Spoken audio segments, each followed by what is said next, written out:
Gênesis capítulo de número 15.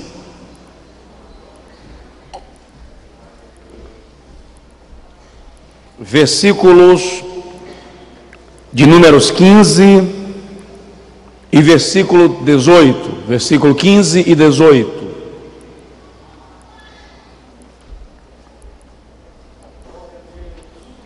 Dá um toque aí no seu vizinho e diz para ele que dar glória a Deus aqui é de graça.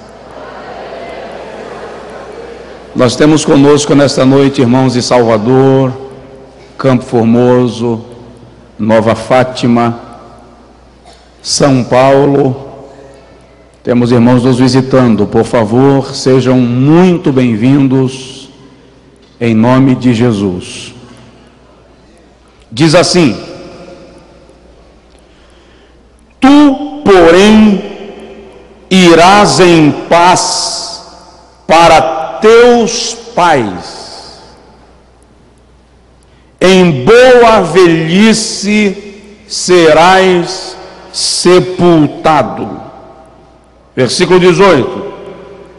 Naquele mesmo dia fez o Senhor um pacto com Abrão, dizendo: à tua descendência tenho dado esta terra, desde o rio do Egito até o grande rio Eufrates. Dá para dizer amém? Amém. Diga comigo: Senhor, eu quero ouvir a tua voz falando comigo. Amém. Meus irmãos,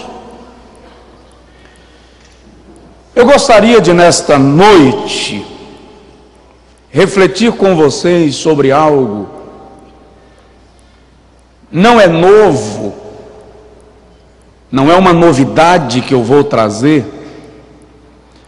mas é uma palavra que, se colocada em prática, pode mudar a sua vida e trará com certeza resultados de grandes bênçãos para a sua casa, para a sua alma, para a sua família.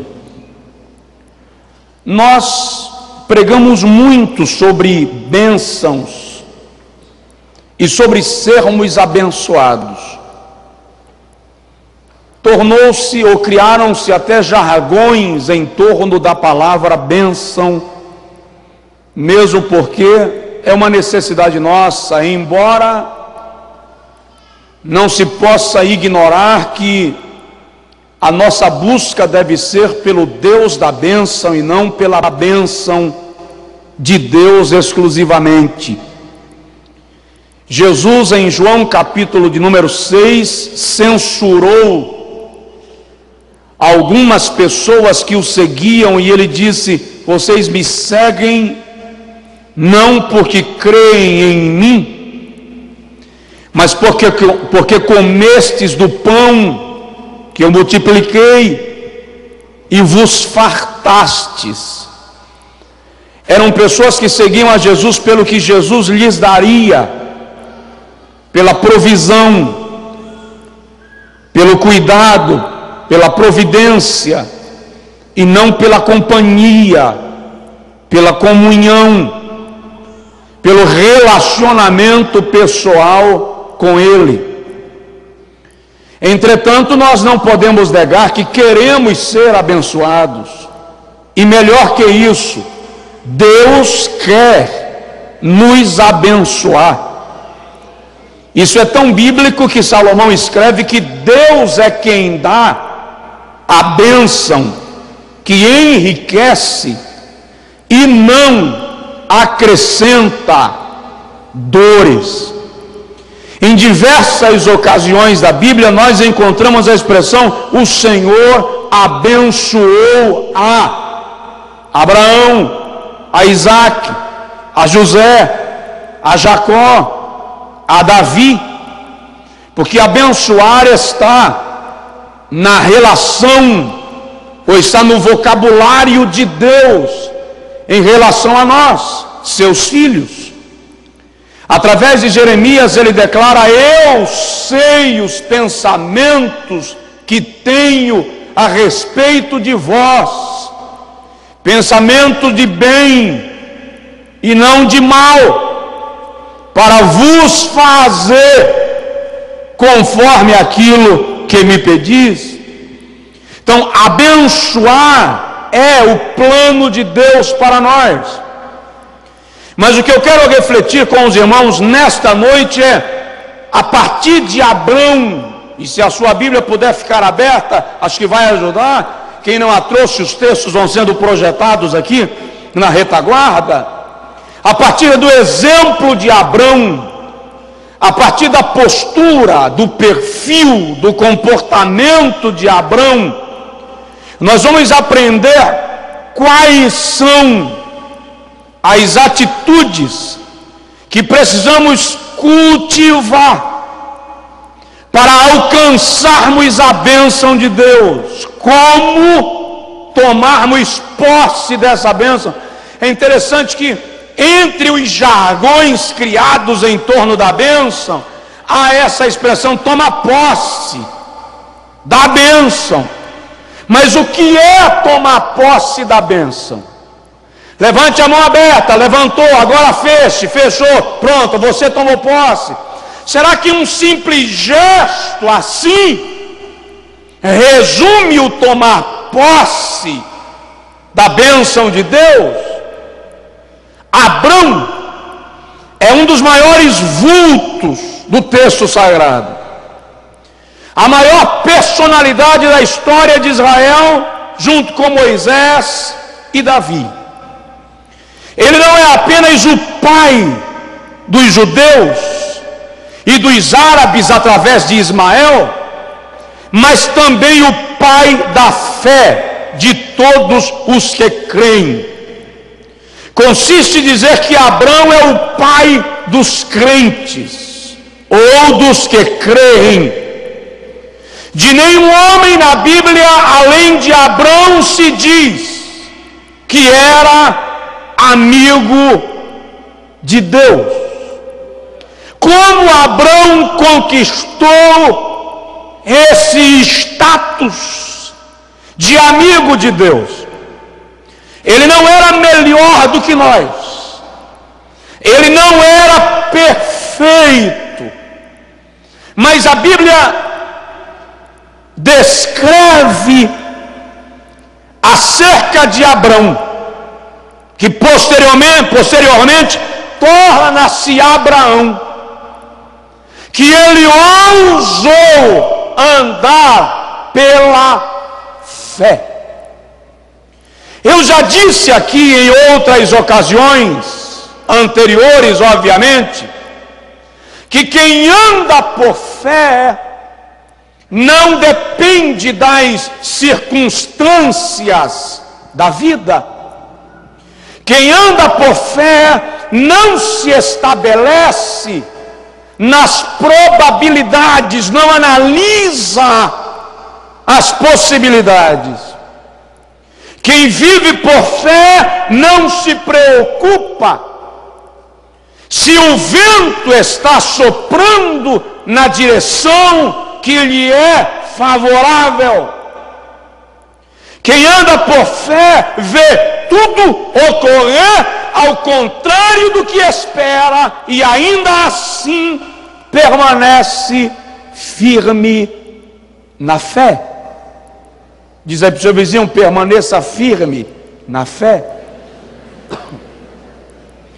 Se você guiar a sua vida pelas circunstâncias, talvez por fatos que lhe ocorreram hoje, você desanima. Em alguns casos dá vontade de engolir a lua, como dizem aí fora. Mas quem anda por fé, crê na promessa recebida. O texto de Gênesis capítulo 15 nos revela quando Deus se encontra com Abrão, depois da sua saída da casa dos seus pais. Nos versículos 2 e 3 do capítulo 15, Abrão faz um lamento diante de Deus. Ele não tinha filhos, não tinha herdeiro, e Abrão indaga ao Senhor se o seu herdeiro seria o seu servo, o seu moço, Eliezer. Aí o Senhor manda Abrão ir oferecer-lhe um sacrifício. E Abrão toma pombos, e um carneiro, e um cordeiro, parte sobre o altar. E durante a manhã, a Bíblia diz que Abrão orava e buscava a Deus. À tarde, Abrão teve que enxotar as aves de rapina que estavam sobrevoando o seu altar, o seu sacrifício. Final da tarde, a Bíblia diz que Abrão adormeceu, porque vieram sobre ele densas nuvens e grande angústia. Presta atenção nisso. Ele estava oferecendo a Deus um sacrifício. Pela manhã ele orava e consagrava. À tarde ele enxotava as aves de rapina. Final do dia vieram sobre ele densas nuvens e grande angústia. Há 3 estágios da oração de Abrão aqui. O estágio inicial é o estágio da motivação, é o primeiro momento da busca. Você está cheio de força, cheio de fé, vamos usar uma expressão popular, cheio de gás, ora, ora, ora e ora, mas nem sempre Deus lhe responde na hora. Diz para o seu vizinho: nem sempre Deus lhe responde na hora.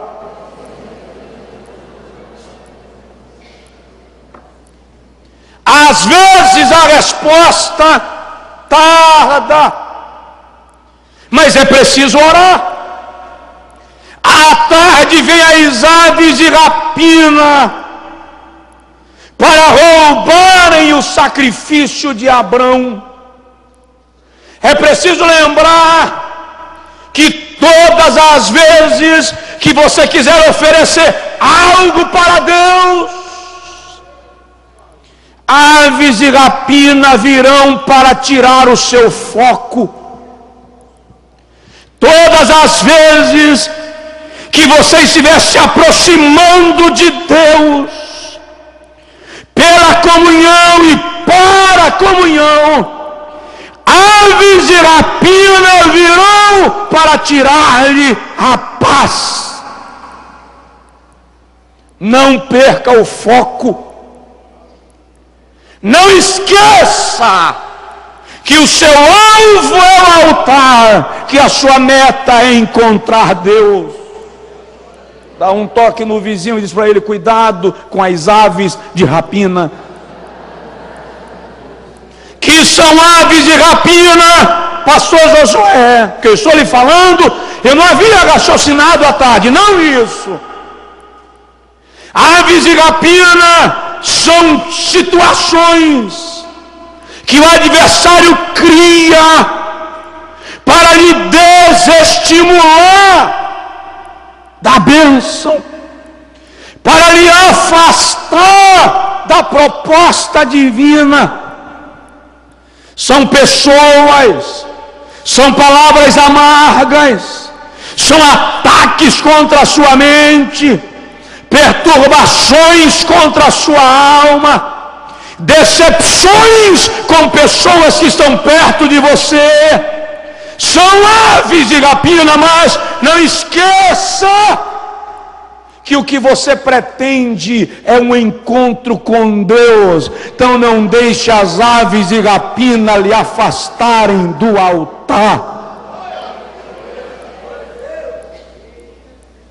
Em seguida, após as aves de rapina, vem densas nuvens e grande angústia, pressão, peso espiritual. Vem um sentimento de depressão, de amargura, de abatimento, de cansaço espiritual.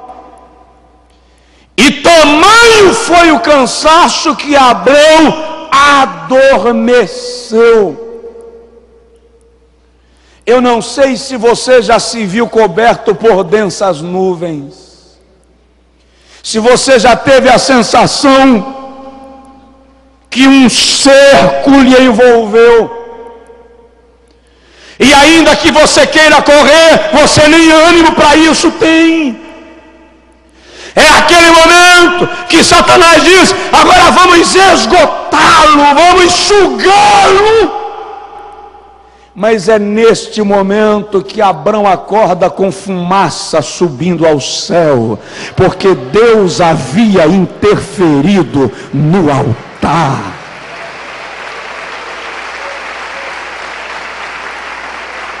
Diz aí para o seu vizinho: Deus sabe o seu limite. E quando Satanás pensar que você está só e é presa fácil, porque não aguentou e adormeceu, Jeová atravessa e diz: toca não, porque eu tenho uma aliança reservada para fazer com ele. Aleluia. Choragai, chorei de lebadagá, olhando na mão. Aí o Senhor diz a Abrão, versículo 15, o Senhor estabelece uma aliança com ele e diz: olha, você vai morrer em paz. Como se dissesse: não te preocupa, você não vai morrer em tribulação, você não vai morrer na vergonha, você não vai morrer no vexame, você vai morrer em paz. E mais, e você vai morrer velho, vai viver muito. A promessa aqui é de longevidade, versículo 15. Você vai morrer em paz e em boa velhice. Aí o versículo 18 diz que naquele dia o Senhor fez um pacto com Abrão e acrescentou: e a minha aliança é contigo e com a tua descendência. Quem é pai ou mãe aqui, levanta assim a mão, diga comigo: eu tenho aliança com Deus. Deus tem uma aliança comigo, e esta aliança inclui a minha descendência.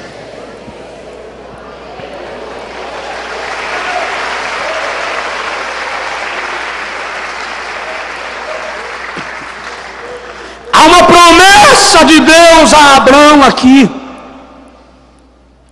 Há uma aliança entre Deus e Abrão aqui. Mas quais são as posturas que Abraão tomou para alcançar as bênçãos dessa aliança.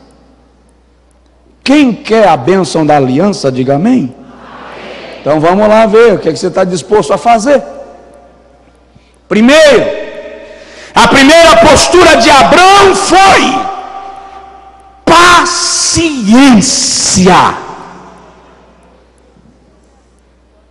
Peguei na costela, não foi? Vamos para a Bíblia. Gênesis capítulo 13, versículo de número 12.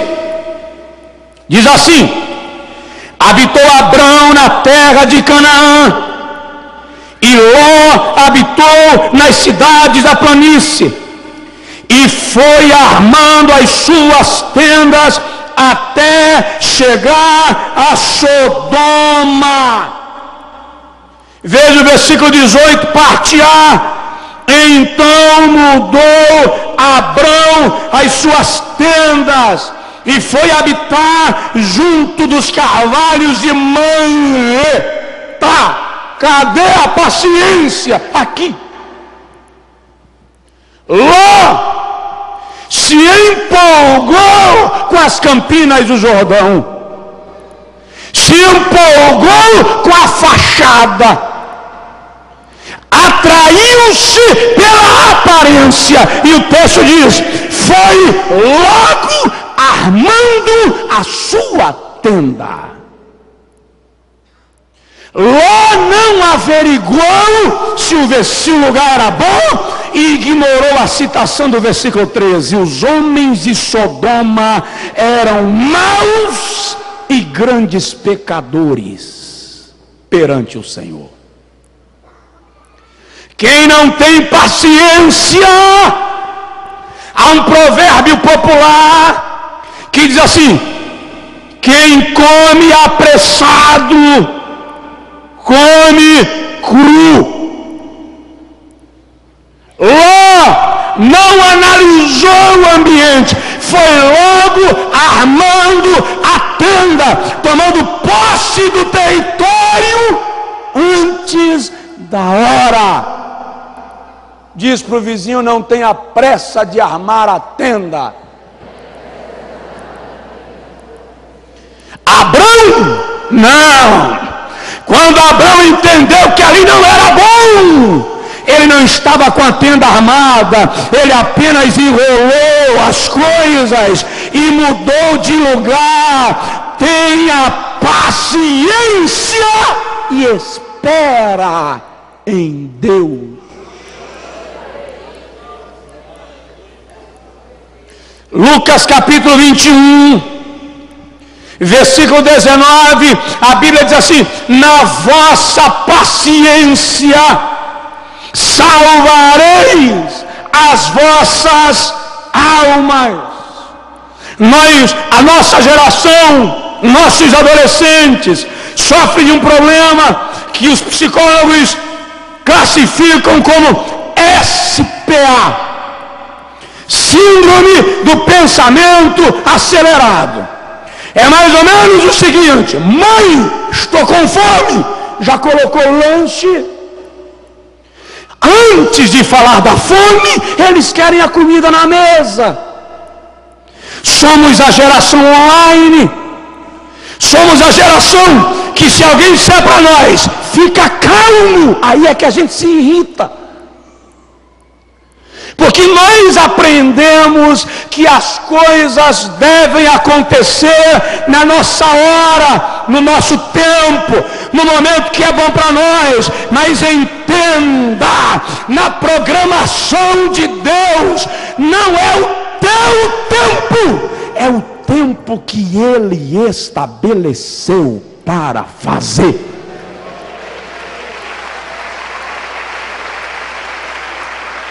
Quer a bênção?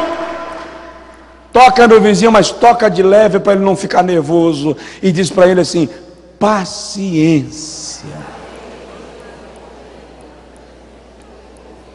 Esperei com paciência no Senhor.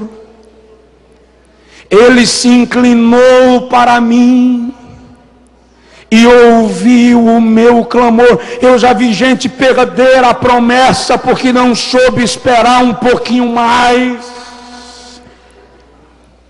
Eu já vi gente sair do centro da vontade divina porque não teve paciência e quis queimar etapas.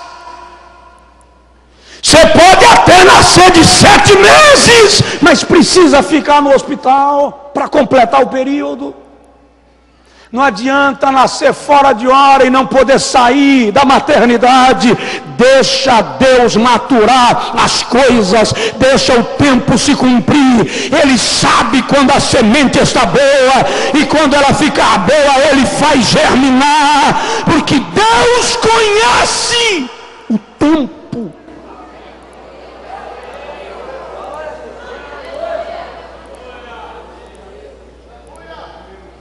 Quem crê, diz Provérbios, não se apresse.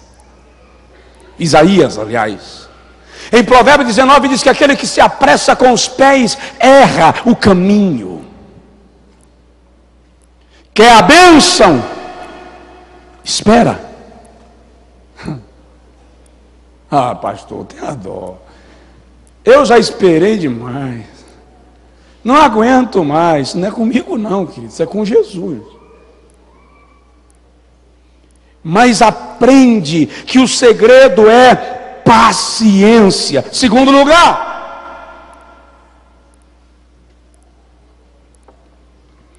como receber a bênção? Como se apossar dela? Olha para cá. Descubra qual é a visão de Deus para a sua vida. Pode ser que você esteja olhando na direção errada.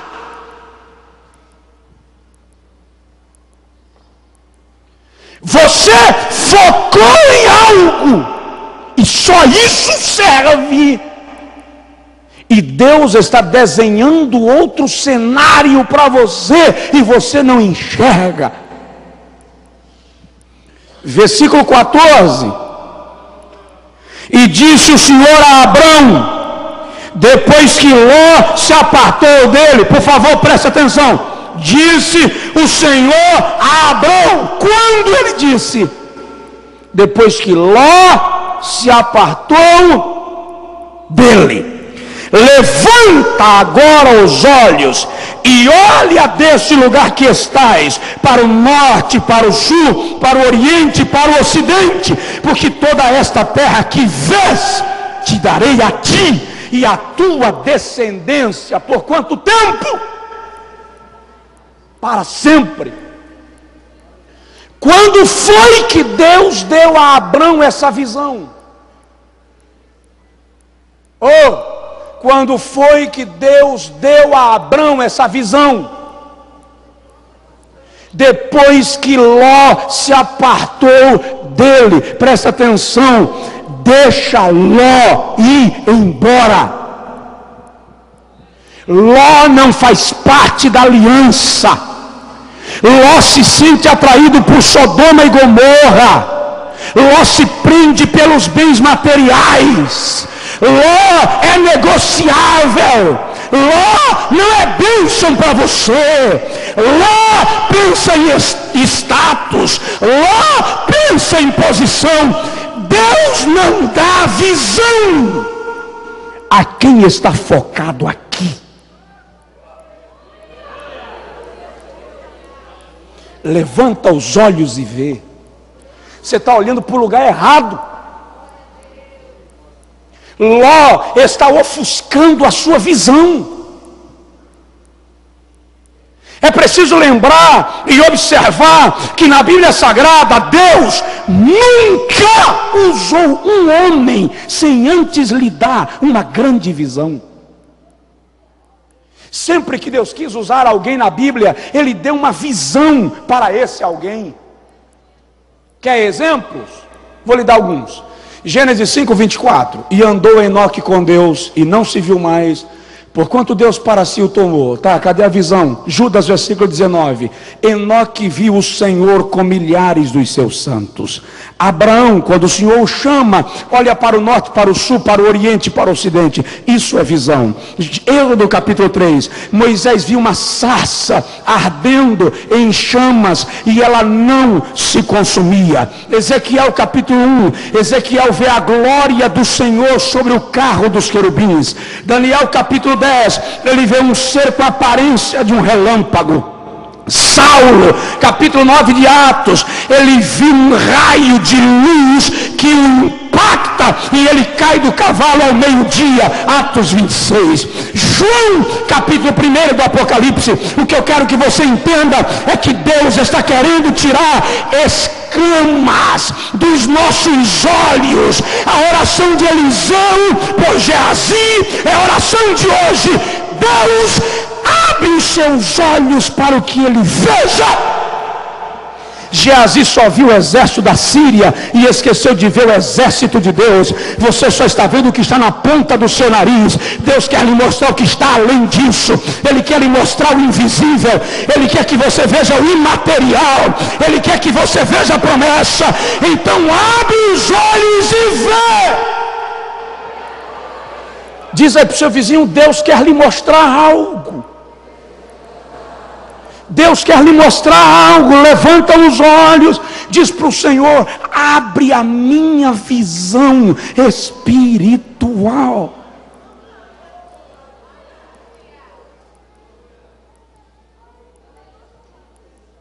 Quanto cego na igreja.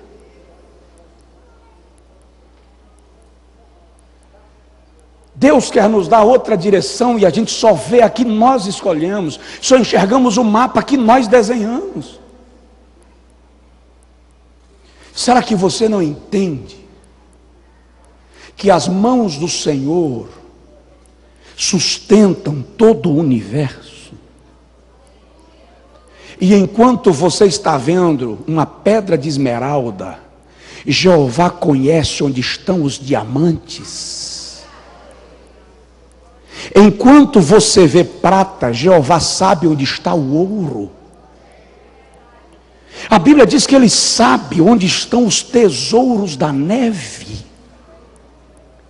Você está olhando para uma direção e Deus querendo te mostrar um raio de 180 graus ao teu redor, e você não tira o seu foco. Se você quer se apropriar da bênção, diz para Deus: cancela a minha visão e abre a tua visão em mim.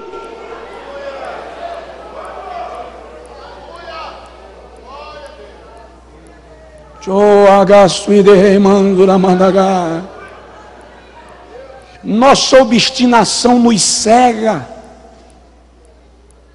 nossos caprichos nos desviam do que Deus está planejando para nós. Nossa obsessão de querer a Campina do Jordão tira de nós os carvalhos de Manre. Por que carvalhos de mangue que tem a ver? Um carvalho demora 100 anos para que a sua estrutura esteja pronta. Sabe o que significa habitar debaixo de carvalho? Significa habitar em lugar seguro. Habitar com estrutura firme, que não se abalará. A Campina do Jordão é bela, mas tem enxofre embaixo. Lá nos carvalhos de Manre tem sombra, tem segurança. Deus está querendo que você veja o que Ele planejou para a sua vida.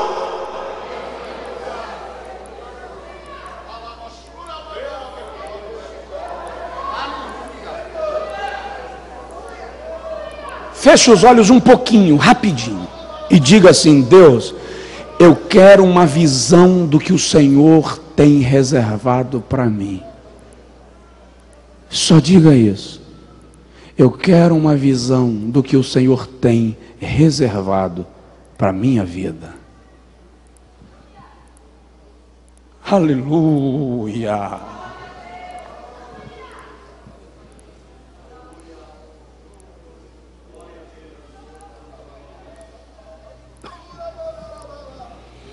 Aleluia.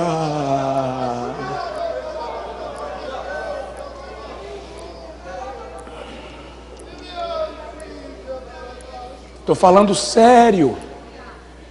Não estou brincando de pregação. Estou lhe dizendo que Deus quer lhe mostrar algo que você não viu ainda. Estou lhe dizendo que há banquete que você não enxergou ainda. Eu estava num hotel na Inglaterra. Cheguei do culto com uma fome violenta. No hotel não servia mais nada àquela altura. Aliás, na Europa você não consegue comer com facilidade depois das 10.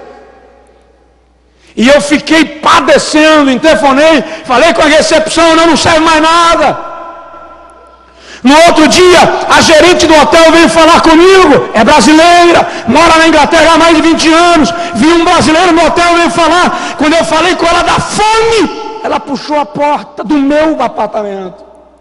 Tinha uma mesa atrás da porta, eu não tinha visto. Ela levantou a toalha da mesa e embaixo tinha um frigobar, biscoito, suco, café, leite, castanha, doce. Eu falei com ela, eu não acredito. Eu dormi murmurando. Irmão, para você ver o que Deus tem para você é só puxar a porta. Levanta a toalha.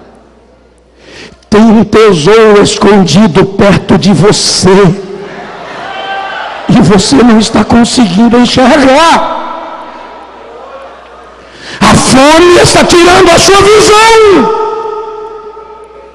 E a murmuração está tirando a sua paciência. Descubra qual é a visão de Deus para a sua vida. Você já se colocou no lugar de José, noivo de Maria? Ela grávida. Não é meu o filho. Olha a censura, a crítica, a lei mosaica. Quem se propõe a estar no lugar que José esteve? Quem aceita a posição dele?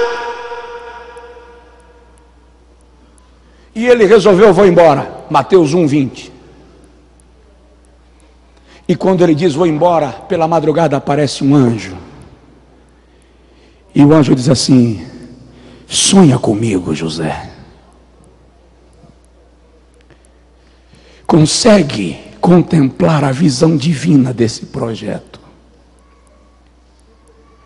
Não largues a moça, porque o que nela está gerado é do Espírito Santo. José conseguiu assimilar a visão de Deus e ficou. Se você correr toda hora que a coisa parecer feia demais, você perde o projeto inteiro. Descubra qual é o propósito de Deus nisso. Descubra qual é a visão de Deus para você, qual foi o desenho que Deus fez do seu futuro. O que é que Deus riscou ao seu respeito? A posição é desconfortável, pode ser, mas se você estiver no rumo certo, um dia alguém vai olhar e vai dizer, era isso mesmo. Descubra qual a visão de Deus para a sua vida, se você quiser a bênção. Terceiro lugar, já estou concluindo. Se você quer se apropriar da bênção, edifique um altar ao Senhor. Não há nenhuma citação bíblica de um altar que Ló tenha levantado para Deus. Mas a Bíblia cita que em todos os lugares onde Abraão passou, ele edificou um altar. E o único lugar onde Abraão não edificou um altar, virou casa de servidão: o Egito. Onde você não edifica um altar, Satanás tem porta aberta para agir. Aquilo que você não consagra a Deus, Satanás quer se apropriar. Eu não estou dizendo, contrata um pedreiro, levanta um altarzinho no fundo de casa amanhã, não é isso que eu estou dizendo. Eu estou dizendo, pega tudo que você é, tudo que você tem e consagra ao Senhor. A licença que eu vou falar é forte. Larga a mão de ser bobo. E não pensa que a posição que você está é por causa dos seus títulos, por causa das suas conquistas pessoais, porque o Deus que te permitiu chegar lá também pode puxar o tapetão. Tudo que temos e tudo que somos é porque Ele quis nos fazer alcançar.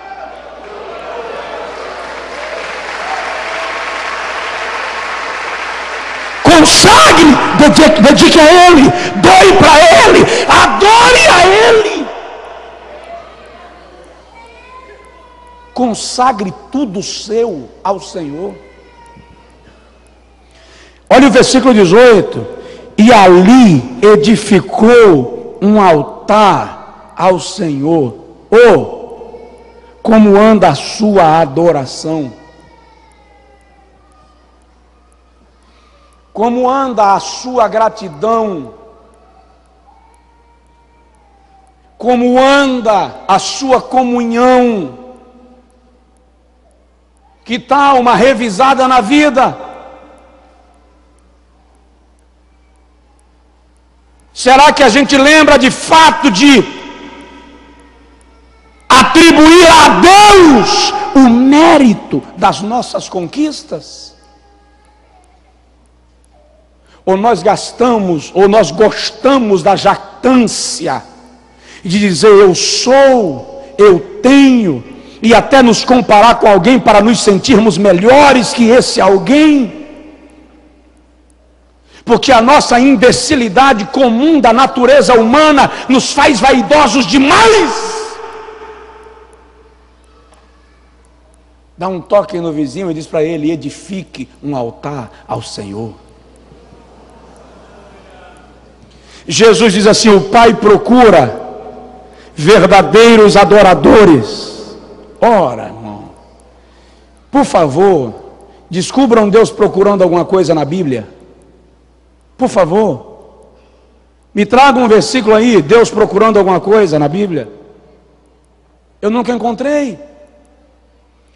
Ele sabe onde mora a luz, Ele sabe o peso do vento, Ele sabe onde estão os tesouros da neve, Ele sabe o nome das estrelas e as chama pelo nome, Ele sabe os nomes dos raios e os chama pelo nome, Ele sabe o tempo das cabras montesas, Ele sabe tudo. E de repente Deus aparece procurando algo como tesouro. Verdadeiros adoradores. A igreja está cheia e Deus está procurando o verdadeiro adorador? Por que será? Por que Deus não dá uma procurada em bons pregadores? Porque nós os temos para matar de pau. Por que Deus não dá uma procurada em bons cantores, em bons músicos, em bons membros de igreja? Porque era só bater na porta de uma igreja e elas estarão cheias, mas Deus está procurando verdadeiros adoradores. O verdadeiro adorador é aquele que reconhece que está aqui, porque o centro não é ele, o centro não é você, o centro é quem te trouxe, o centro é quem te leva de volta, o culto é para ele, porque dele, por ele, para ele são todas as coisas. Glória, pois, a Ele.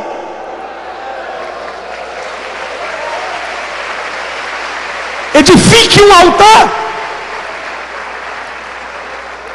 Vamos terminar? Penúltimo lugar, Você quer tomar posse da bênção? Diga amém.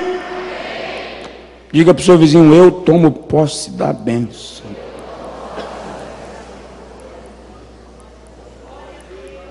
Vou falar só de mais duas coisas, não vou comentar e encerro. Leva para casa e rumina, remói, revê. Primeiro, quer tomar posse da bênção?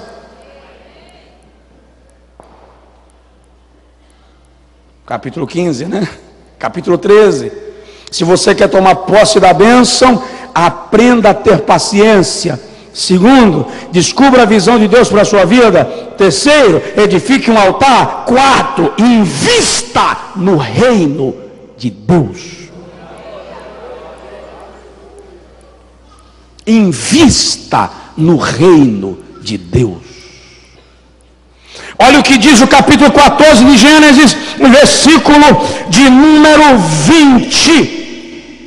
Vamos começar pela 18. Ora, Melquisedeque, rei de Salém, trouxe pão e vinho, pois era sacerdote do Deus Altíssimo, e abençoou a Abrão, dizendo: bendito seja Abrão pelo Deus Altíssimo, o Criador dos céus e da terra, e bendito seja o Deus Altíssimo, que entregou os teus inimigos às suas mãos. E Abrão deu-lhe o dízimo de tudo.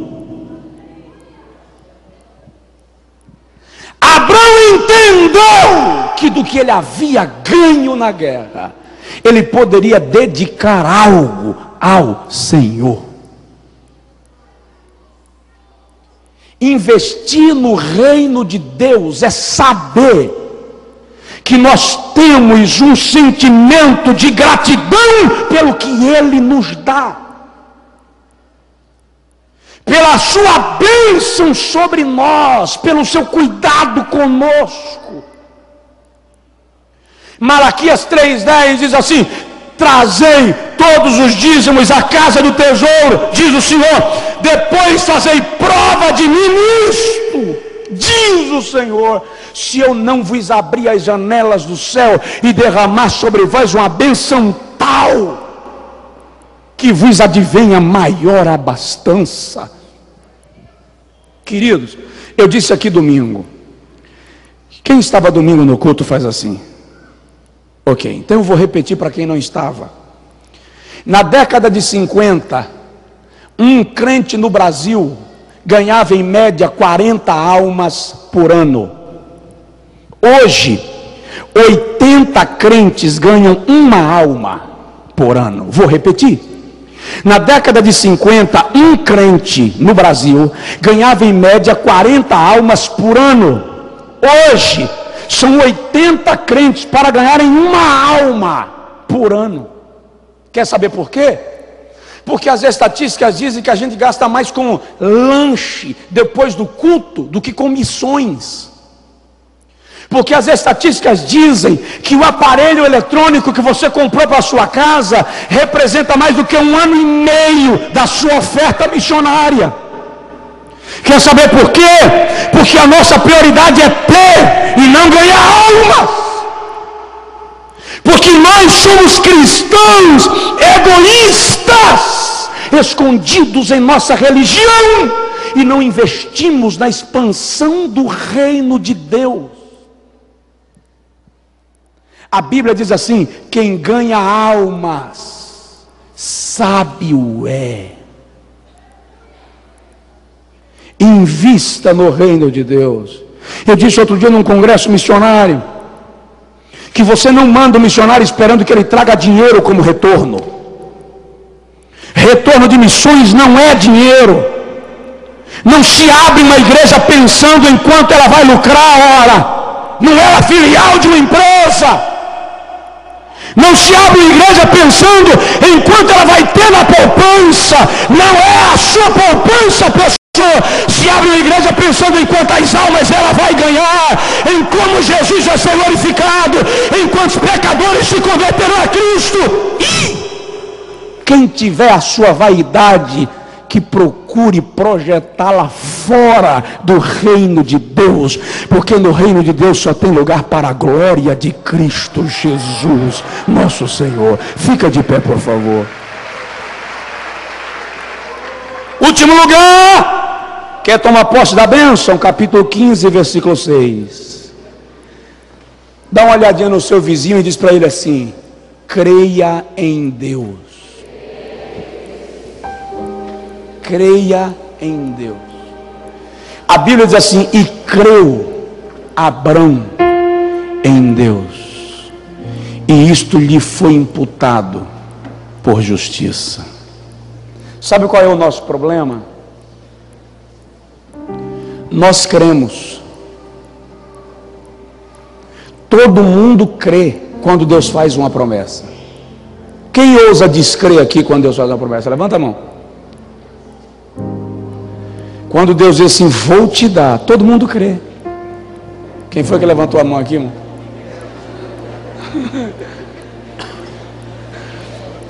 Quando Deus faz uma promessa, todo mundo crê. Sabe qual é o problema? É que nós aprendemos a crer na promessa que vai ser recebida com facilidade. Aí quando vem a primeira dificuldade diante do caminho para a promessa, a gente diz: será que foi Deus mesmo? Será que é isso mesmo? A nossa fé depende dos bons tempos. Deus lhe fez uma promessa? Ei, Deus lhe fez uma promessa? Deus lhe disse que vai lhe dar algo? Deus lhe disse que vai fazer algo? Se Ele disse, pode desabar o céu, Ele vai fazer. Creia. Creia. Meu pai era pastor em Rodelas, na Caatinga da Bahia, daqui a 600 e alguns quilômetros. Hoje está bom demais ir para lá, tem asfalto. Na época não tinha. Era um ônibus por semana para lá. Só o correio ia. E o Senhor falou comigo assim: vou te tirar daqui e vou te colocar sentado entre príncipes. Ah, pelo amor de Deus, fala sério. Só se for o príncipe da tribo Tuxá, que lá tem uma tribo indígena. 2002, estava no Rio de Janeiro na Convenção Internacional da Donep. Eu seria o pregador da noite. E antes da pregação, o diretor da Associação de Homens de Negócio resolveu apresentar um príncipe vindo de uma corte no continente africano, representando uma delegação africana. Ele ficou em pé do meu lado esquerdo e a multidão aplaudiu o príncipe.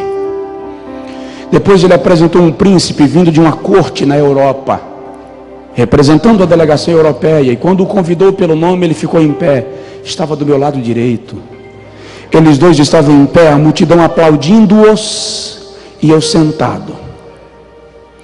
E o Senhor me disse aqui: eu lhe disse que ia lhe colocar sentado entre príncipes. Eu cumpri a minha palavra.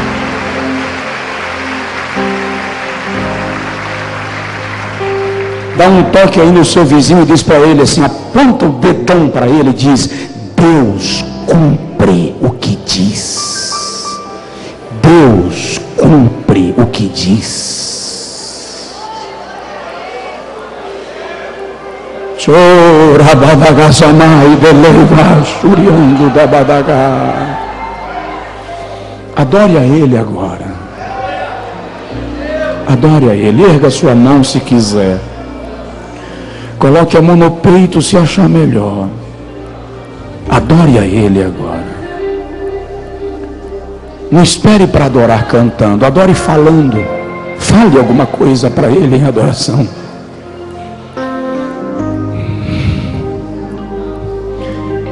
Porque o que Ele lhe disse, Ele vai fazer.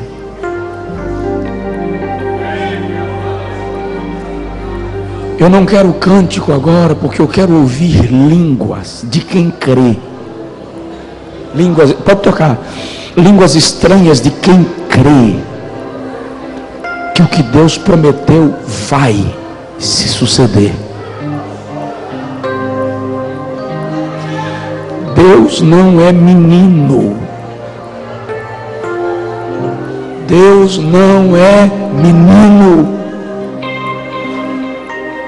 Agaishou, amando, rabadagarabá.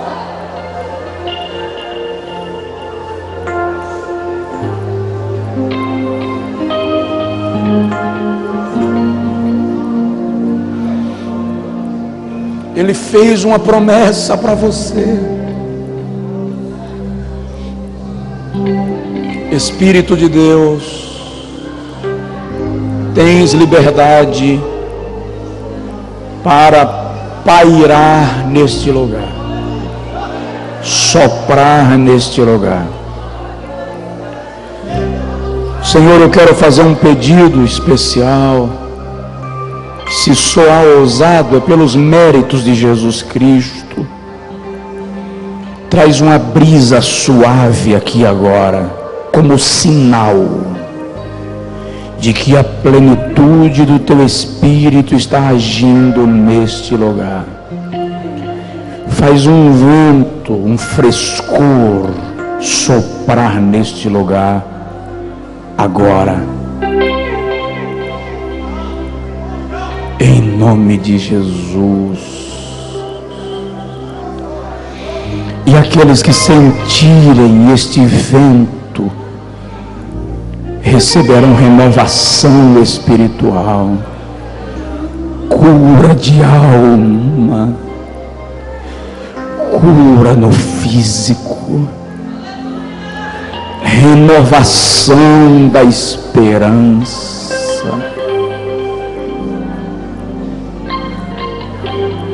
Sopra, Espírito de Deus, sopra agora. Oh, aleluia. Adore a Ele como você desejar. Adore a Ele. Adore a Ele.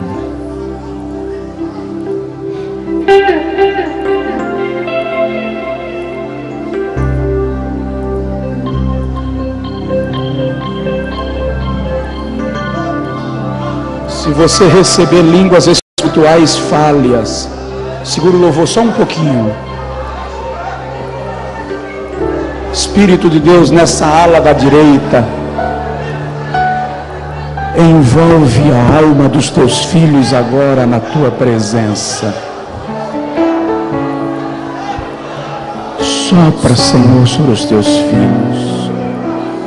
Aqui na ala da esquerda, sob essa laje, Espírito de Deus agora. Oh, aleluia.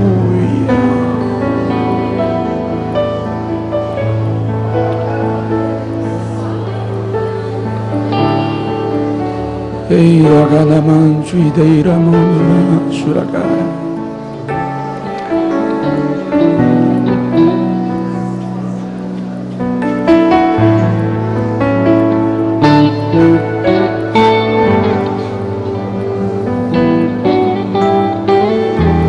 Você sente a presença do Senhor neste lugar, chore, fale em línguas, aplauda, ajoelhe, Espírito, sinta-o, sinta-o.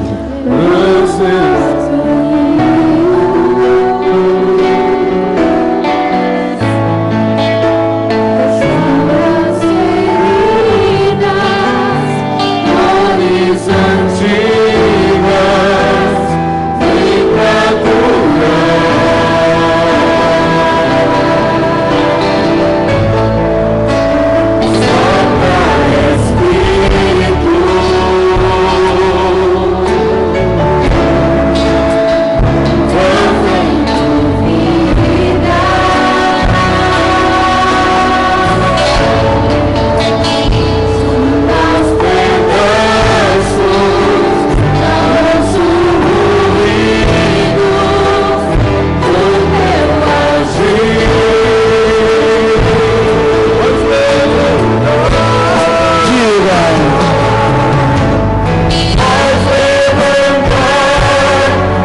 Mas agora eu quero pedir aos obreiros que sejam próximos aos gasofilácios. Se você não recebeu o envelope na mão, provavelmente está na sua cadeira, para você colocar nele sua oferta, o dízimo do Senhor, que você vai apresentar a Ele agora. Após esse momento de ofertório, de adoração, aí a gente encerra o culto cantando em nome de Jesus.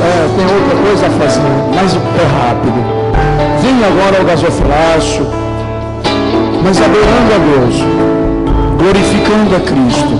E por favor, dá liberdade ao Espírito Santo enquanto você canta. Deixa Ele soprar na sua alma. Chora, fala em língua, canta em línguas estranhas, bate palmas, desfrute da presença de Deus. Vamos juntos. Sopra o Espírito.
Adore ao Senhor que faz grandes coisas.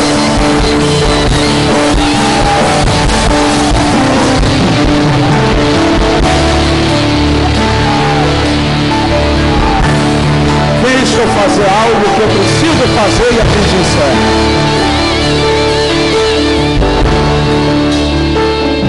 Fazer algo que eu preciso fazer e a gente encerra. Existem pessoas entre nós nesta noite que vão entregar sua vida a Jesus. Eu quero lhe convidar à frente agora, em nome de Jesus. Eu estou dizendo que existem pessoas entre nós que vão entregar sua vida a Jesus Cristo, recebendo nele a salvação de sua alma esta noite. Saia do seu lugar. Eu quero